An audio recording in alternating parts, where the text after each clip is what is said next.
and welcome to Soulful Living Miniseries, where we bring your drama and your trauma to the table. I'm Dr. Stacy, and today we're going to be talking about trauma. What is trauma? Where does it come from? How do we deal with it? And what do we do to make new steps in our lives so we can become progressively better over a period of time? So, the first thing I want to explain to you is what trauma is. Trauma is a deep emotional, physical response to a fear of danger. And what happens is we have three different types of trauma as a result of being exposed to dangerous events. So you can have acute trauma, which is something that occurred in the moment, like a car accident. So you have the trauma from the car accident. You have chronic trauma from being exposed to stressful situations, stressful events over 6 months or greater period of time. And then you have complex trauma, which normally involves other people, and it also lasted over a long period of time, 6 months or greater. What happens when people have trauma? We throw this word around all the time, trauma, trauma, trauma. But what actually happens with trauma is you develop symptoms. And those symptoms are everything from flashbacks, where you think you are in that moment. You have nightmares that happen while you're sleeping. You recall those things or events that are similar to it. You have different things like relationship issues, you have difficulty maintaining jobs, you have difficulty maintaining community service kind of events, community service kind of activities. It affects you in all levels. It affects you in the home life, it affects you in the community, it affects you in school or work. So all three areas are normally affected when you're dealing with trauma. Trauma itself shows up in so many different ways. It can show up as depression. It can show up as anxiety. It can show up as sleeping too much. It shows up all kinds of ways. It can show up as you acting numb towards situations, numb towards people, not being able to connect to people. These are all trauma related activities, trauma related responses. What do we do and how do we meet it? How do we greet it? The first thing is when you look at your life. I always talk about Abraham Maslow. It is a hierarchy of need, a basic pyramid. At the bottom of the pyramid, it talks about food, water, sleep, shelter. The next portion of it talks about love and safety and security. Then it goes to love and belonging. And then the next level is self-esteem, self-respect. And then the top of it is self-actualization. Well, we work our way from the bottom of the pyramid to the top of the pyramid. And so the first thing we have to look at is what's going on with your sleeping patterns? What's going on with your resting? What is going on with your oxygen, your eating? What is going on in that bottom level that is affecting you? Then we go to with your safety and security. Do you feel safe? And are there spaces that you feel safer at or you don't feel safer in? For example, if you have your light bill that is due and you know that the lights are getting ready to be shut off, that automatically disturbs your safety and security. And so that has to be dealt with. Love and belonging, the circles that you're in. Do you feel appreciated? Do you feel wanted? Do you feel desired? Do you feel like you're a part of that inner circle? Self-esteem, what is happening on the outside of you? What are you hearing about who you are? What self-esteem comes from the outside. And then self-respect, the standard from which you decide you're going to live. And then the top of the pyramid, self-actualization. This is who I say that I am. Well, when we think about trauma and how that pyramid works together, trauma is affected with the pyramid. So what that looks like is, when is the last time you had to holler, scream, cuss, fuss, fight, any of that stuff? That means that somewhere on your pyramid, you were affected. And I talk about Maslow's hierarchy of need as this pyramid because I've been using it for years. I remember when I first found out about it, I was in my early 20s, and I found out about this pyramid. And I love the pyramid because what it allows you to do is identify what area of your life you're having a problem with. So say that you've been working 16-hour days and you're going back and forth to work and you're on day 5 of a 16-hour day. You haven't had an opportunity to rest. Now, you've had an opportunity to sleep, but you haven't had an opportunity to rest. So what happens? You fool around, you get hungry, you're tired, and you have to go to the bathroom, one of those three things, and somebody honks their horn at you at the light. And guess what? You get out and you start cussing, fussing, screaming. That's because you were violated at the bottom of your pyramid and rest. This even happens even worse when you have trauma, because guess what? Now that honk on the horn becomes threatening. It becomes something that you have to defend yourself to. And so what happens is we find people in, the fast food restaurants and at the gas station pulling out knives and cutting people because somebody honked a horn at them. But the problem was that they were affected in their pyramid, coupled with a trauma response. And all of a sudden now you got a major event going on. How do we fix this? The first thing is I need everybody on this podcast to be able to identify when you are being violated. What area in your life is being violated? What's being touched? We talk about the pyramid, the bottom of it. Do you get 8 hours worth of sleep? Are you having opportunities to rest between activities? In other words, are you, work 2 days, break. Work 2 days, take a break. Work 5 days, break over the weekend. It doesn't matter, but you must give yourself an opportunity to break. You must have a set schedule. You work, whatever that work looks like, from 9 to 5 or 7 a to 7 p, whatever that time of your work schedule is, allocate that time as the time that you work so that you build in rest periods for yourself. The second thing, I'm going up the pyramid, guys, is safety and security. What areas in your life don't you feel safe about? If it is you need to go back to school for more finances, if it is your household not being able to get your bills under control, maybe getting a second job, if it is relationship-wise, it doesn't matter. I need you to identify those places in your life where you don't feel safe. The third level, love and belonging. Do you have what we call organic social circles? Those circles where you can go and be a duck in the water with your people, i.e., if you like to sing, do you go do karaoke? If you like to do artwork, do you find an art club to go to? If you like to read, if you join a book club, you need to find organic social circles that validate who you are. And there's nothing wrong with validation. Let me say there's nothing wrong with being validated. In other words, somebody's saying, I like who you are. You're just like me. So those organic social circles are extremely important. The fourth level up is self-esteem, which is what's going on in your ears, what circles of influence are around you that are giving you information, that are feeding into you, that are telling you that you are smart, you are wonderful, you can make it. Like, who's in your ear? And you may not have a particular person to be in your ear, so you may end up listening to podcasts, listening to YouTube videos, listening to things that inspire you. But every day you need to put some of this in. And then respect, the self-respect. How do you actively look at where you are today and use what you have? You may not have a lot of resources. You may not have 50 pair of outfits, but you may have 5, but you make sure that you wear those 5 outfits and wear those effectively. Get up in the morning and make your bed. When your feet hit the floor, and I know it sounds like I'm talking like, what are you talking?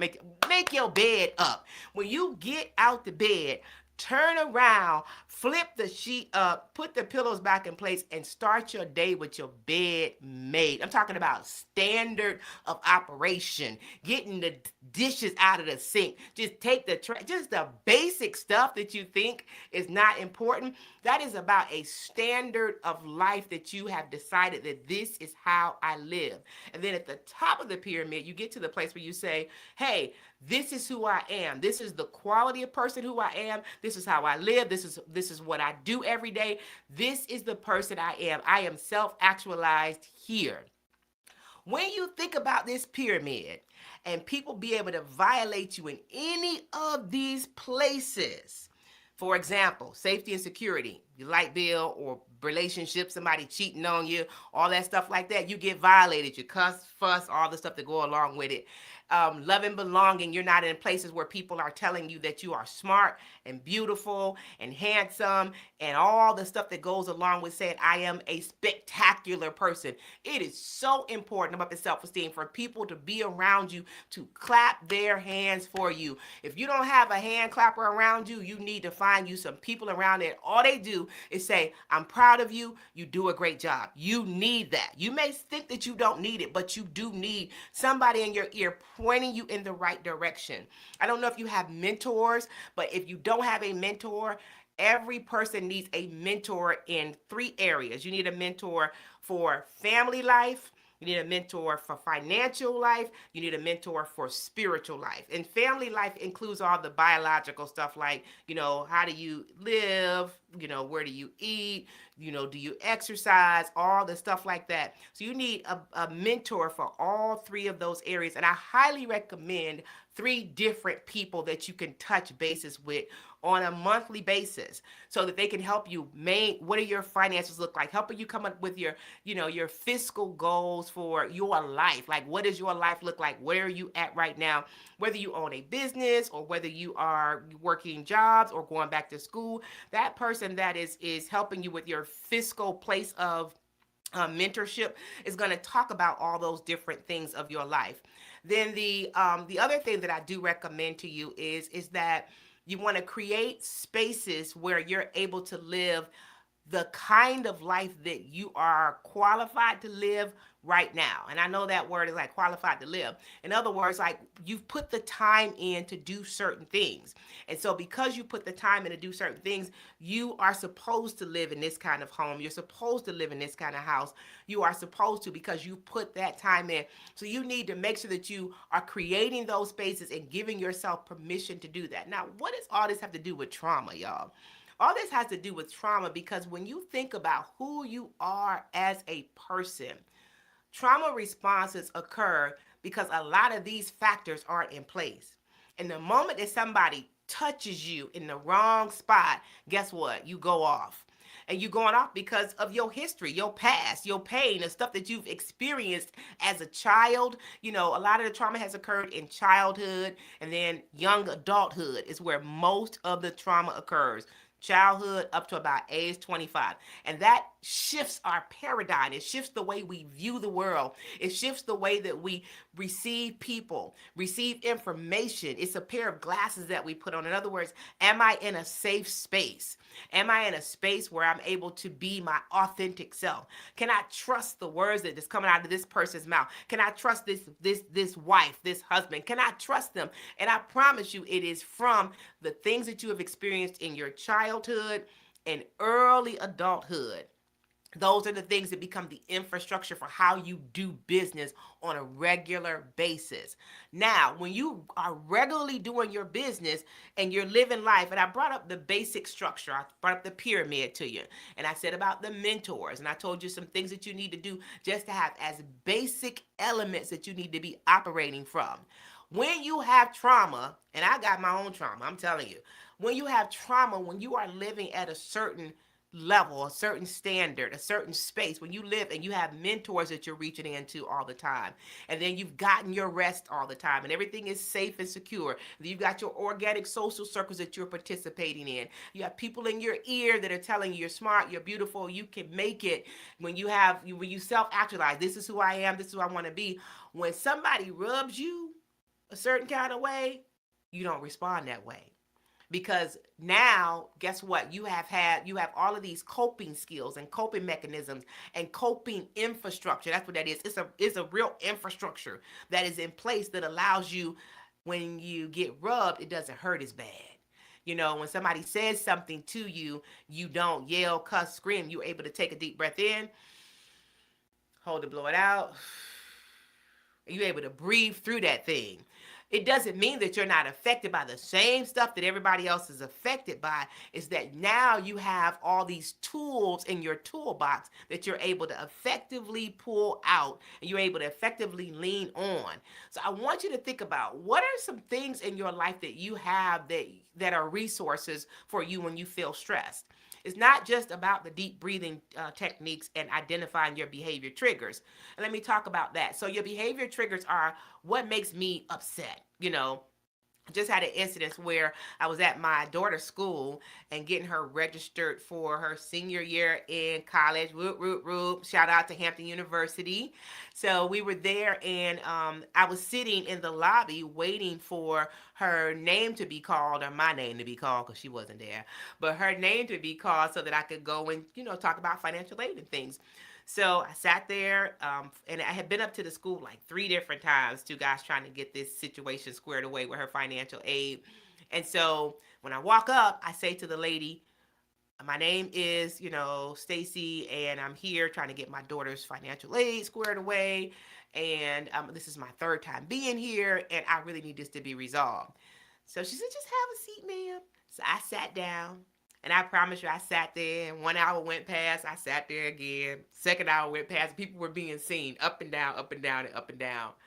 So finally, about the 2.5 hour mark, identifying behavior triggers, I knew I was starting to get triggered. I knew that I was like, okay, I've been here 2 hours. I done watched them call everybody's name but mine. I said, I have to speak up. So I literally took a deep breath in, held it, blew it out, and said, I have to do something now, because I felt my little heart starting to beat, and I started myself a little sweat a little bit. And I said, let me fix this. So I walked up to the counter and very gingerly began to express my concerns about sitting, and that this was my third or fourth time trying to resolve the issue. And to God be the glory, the manager comes out and she hears me talking very gingerly, and she says to the lady, I'm going to take care of her. And I said, Lord, I thank you so much. This lady decided that she was going to come out here and take care of me. She took care of me very quick. 15 minutes, I was in and out after she got me. But I need you to be able to identify when you feel yourself going up. When you feel, before you go off, long before you go off, you felt your heart rate going up. You felt that you was tired of sitting. I was tired of sitting in the chair. You felt that you were getting aggravated before you were truly aggravated. You felt like, I done seen like 50 people go up in the line. When is it my turn? That was going in my head. When is it my turn? So I was able to identify that I needed to do something before you go off. And that's what happens with people who have trauma. They don't know how to get from point A to point B without the trauma and the drama. They don't know how to say, it's okay for you to just walk up to the lady and say what you need. You don't have to sit there and wait. Remember, what trauma is, you're frightened by it, and you've been in dangerous situations, so you always in fight or flight or freeze response. You're in those responses at all times. So you either think that you need to just get up and start swinging or yelling, or you sit there and you freeze, but you can respond by taking a deep breath. And what that deep breath does, it actually resets the brain. So when the fear comes in, the anxiety, all the stuff that makes you say, I don't have a voice, when that happens, you take a deep breath in, hold it, blow it out. And that is a literal reset for the brain. The brain actually resets itself due to the oxygen. And then you come back to the table and you ask yourself 3 questions. What do I need to do? What do I need to fix? How is this affecting me? So those are the questions that need to run in your head immediately. I'm affected by this. How is this affecting me? Okay, what do I need to do, and what do I need from the person that I'm trying to get from them? So, we think about with your communication, remember, it is the messenger, the message, and the person who is receiving the information. So I, as the messenger now, am able to take a deep breath in, hold it, blow it out, get my trauma under control. In other words, my fear, that I'm in a dangerous situation, or that I don't have a voice, that I have to freeze. I don't have to freeze. I can speak and tell people exactly what I need effectively.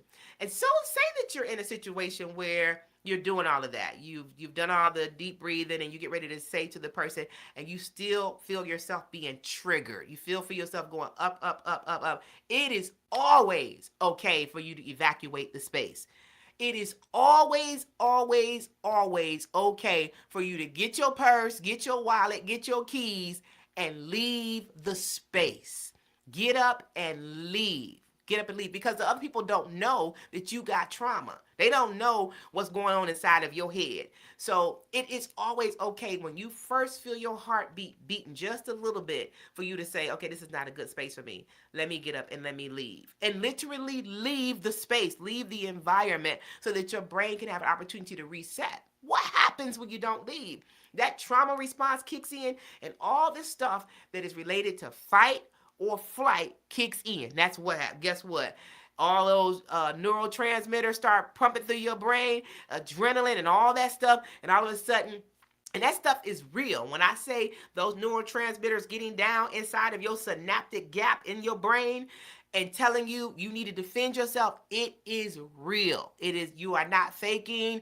You get foggy in your thinking. You can be forgetful. You can have anxiety. Your body is sweating. Remember, your brain cannot differentiate between if this is happening right now or if it is happening in the past. And what happens is when you're faced with a situation, your brain is connecting to a past situation that occurred. Say that you've been abused in the past, and somebody's yelling and screaming at you and coming at you.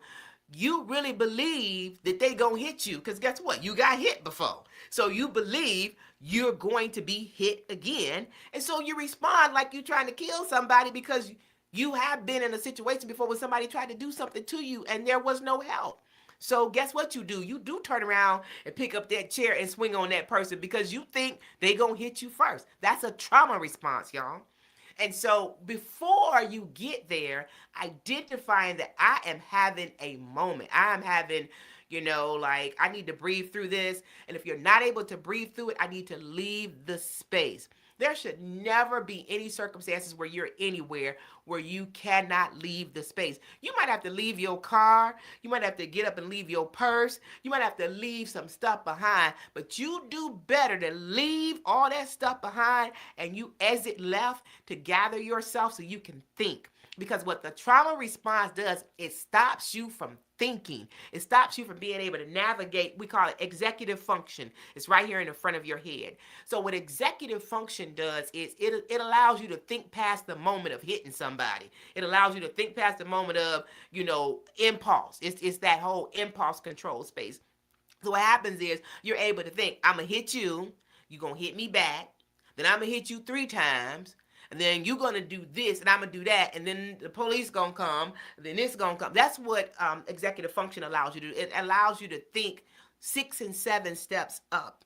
Well, what happens with people who have severe trauma? Their executive function doesn't quite work. People with hyperactivity, anxiety, your executive, we call it EF, that spot is significantly important because it is the space in your brain that allows you to think past this moment. It says, if I do this, then that's going to happen. That's what executive function does. When you have trauma, your executive function isn't developed. So guess what? You're not really thinking past, after I hit you with this chair, what's going to happen later. You just, I hit you with the chair and that's going to happen. But you're not thinking about all the word sequela. You're not thinking about all the sequela that's going to occur after that. So it's important that you give yourself permission to exit left. So that's the key word for everybody. I need you to give yourself permission to exit left while you're getting yourself under control. Because if you have trauma, remember the 3 kinds: acute trauma, chronic trauma, complex trauma. And complex is the worst because that means that it was some stuff going on when you were a 6-year-old little boy, 6-year-old little girl. It's like some stuff that really happened that built out the network for how you view the world. Is the world a safe space? Can I trust people? Will I get hit? Will somebody mishandle me in private? Like all that stuff is relevant for how you deal with people in general. And so it is always okay for you to get up, get your purse, get your wallet, get your keys, and leave the space. Give yourself an opportunity to re-navigate what has actually happened. And then when you get to those spaces, what do you do when you get to those spaces? You're going to do deep breathing exercises. You are going to journal that night. It's all right. And let me tell you why. Journaling is so important because it allows all that information that's in your head to be dumped on a piece of paper somewhere. So you need to write as much of this stuff that's inside of you, put it somewhere.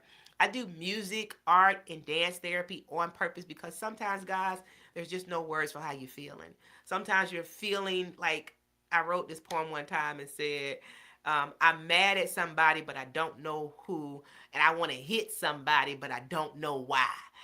I mean, that's what happens sometimes. Sometimes we got so much stuff going on inside of us. We don't know who we mad at, why we mad, but we know we're agitated about something, and there's no words for it. So that's the beauty of music, art, and dance therapy, is that you could just begin to draw, and all of a sudden, you got this picture like, what is that? Or you're dancing it out, and all the stuff that's inside of you is no longer there.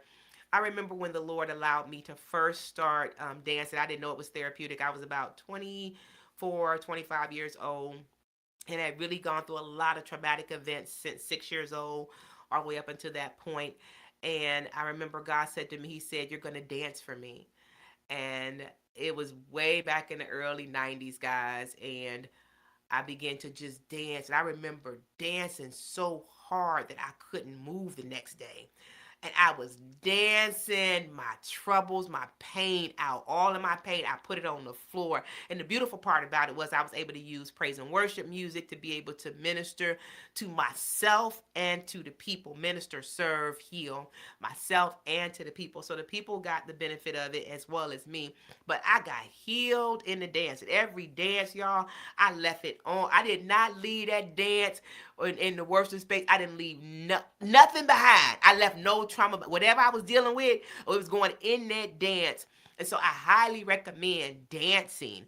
I highly recommend music. If you're a singer, even with our little kids, if we can get our kids like rapping and doing poetry and all that stuff like that, let them talk about that stuff. They looked at the difference between those people that had traumatic brain kind of things going on, like traumatic care. The people that we were doing the most traumatic care for, it was a group of people who didn't talk about their stuff. Do you know how therapeutic it is for you to talk about what happened to you when you were 6 years old, 14, 20, 25 years old? Writing books about this stuff, journaling about it, dancing about it, writing songs about it, writing poetry about it. You got to get that mess out of you, because what happens is it sits in you, and then you do what's called ruminating. It's like you think it, you play it over and over and over in your mind, because you ain't put it nowhere. You got to put this garbage out of you. It is okay for you to talk about this. Find you a safe space, a safe person for you to be able to talk about, this is what's going on inside of me.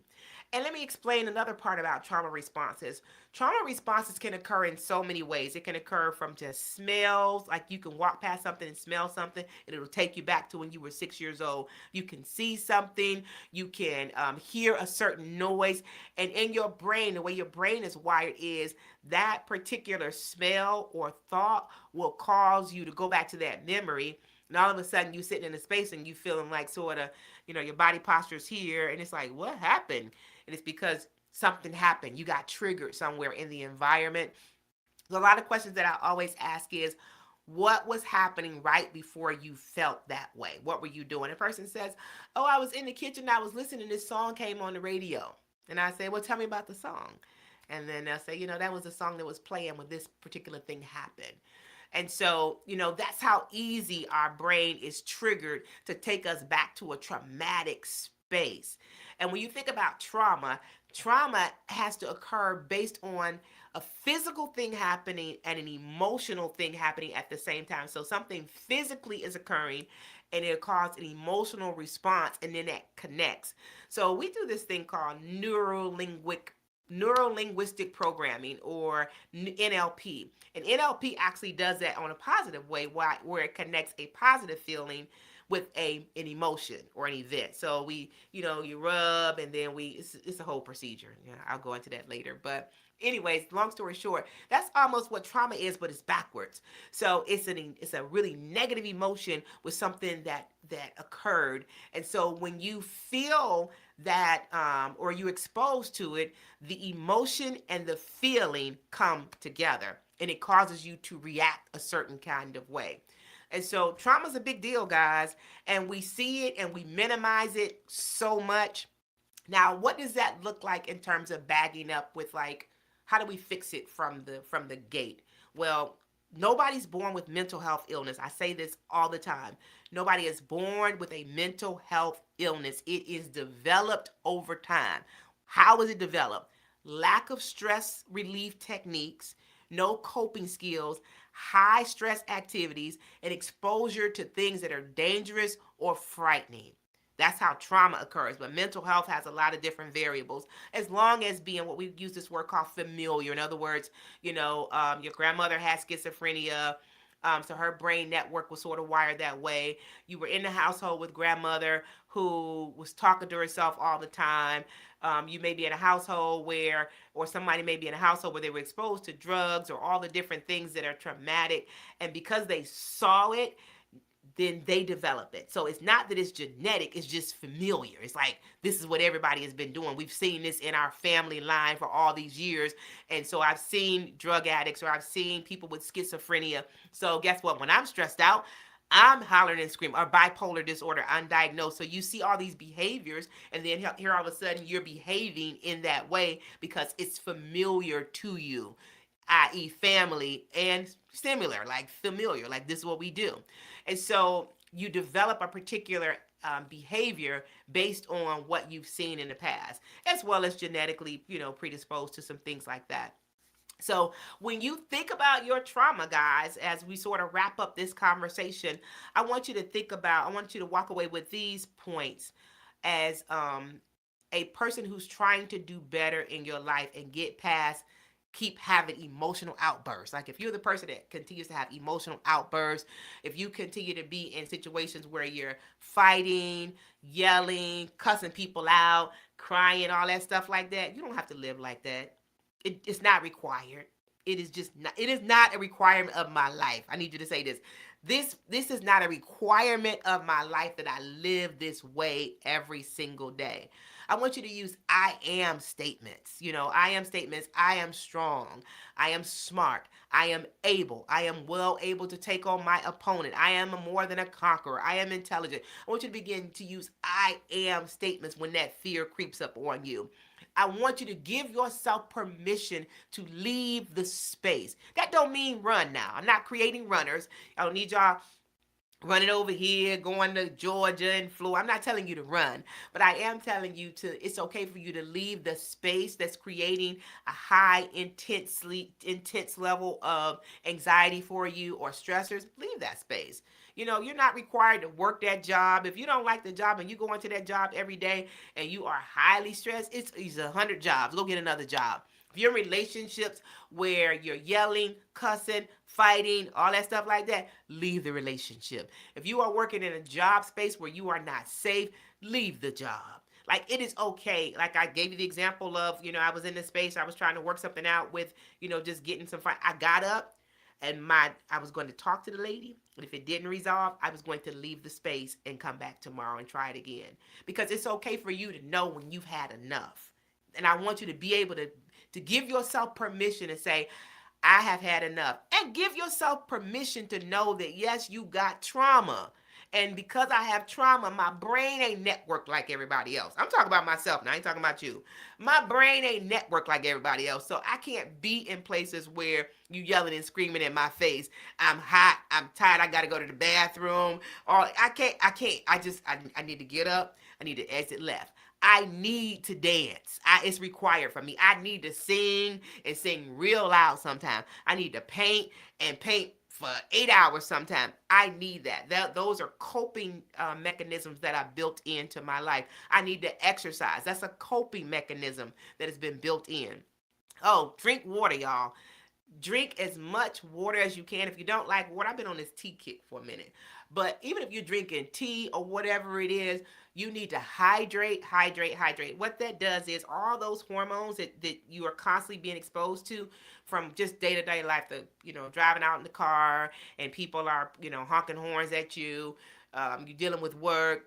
The water itself, the fluid itself will take all those neurotransmitters that are in your brain, all those hormones that are in your brain, in your body, and you will pee it out. That's pretty much what happens. Because stress, it lives inside of your body. It stays inside of your cells.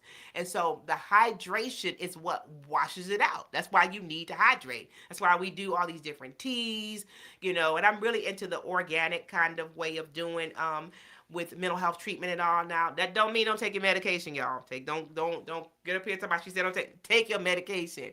But there are also other ways by hydrating.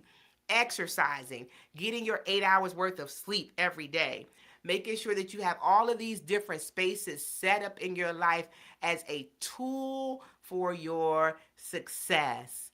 Thank you so much for joining me as we're talking about trauma today. We will see you next time.